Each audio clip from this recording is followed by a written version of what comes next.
Para o PP, a cuestión de confianza era máis que previsible e constitúe un reflexo da falla de diálogo do goberno con toda a oposición, máis grave aínda nun tema tan importante como o orzamento municipal.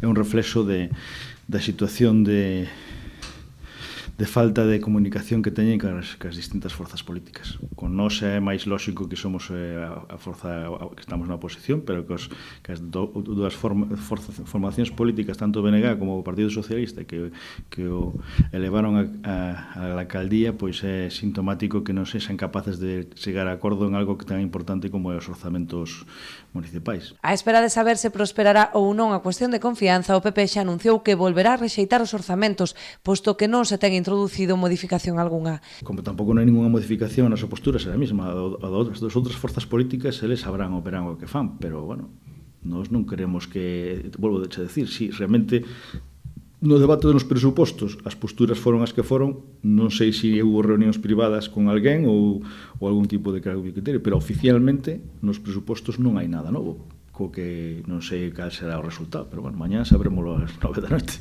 Será a partir de entón cando o PP deberá decidir se presenta unha candidatura alternativa. Polo momento están abertos ao diálogo con todas as forzas para conseguir o mellor goberno para a Pobra. Non nos gusta adiantarnos os acontecementos porque non depende de nós, vale? Nós, se tuveramos a capacidade, xa fai tempo que hubiéramos plantexado unha moción de censura, porque vemos que as cosas non van ben, é dicir, creo que a vista está de todos. Creo que é algo que o resto das forzas políticas en privadamente todo o mundo recoñece, pero despois todo o mundo ten que facer o que ten que facer.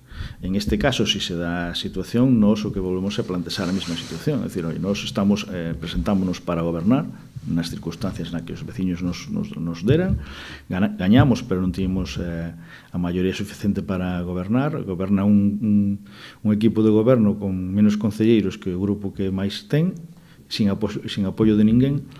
E nos realmente o sí que nos parece duro é a situación que viven os nosos veciños e o devenir o futuro do noso povo. Por eso nos non vamos a plantexar se realmente non se supera a moción de confianza pola nosa parte non va a haber nin líneas rosas nin ninguna tema de condicionante para falar, porque queremos que o máis importante son os veciños.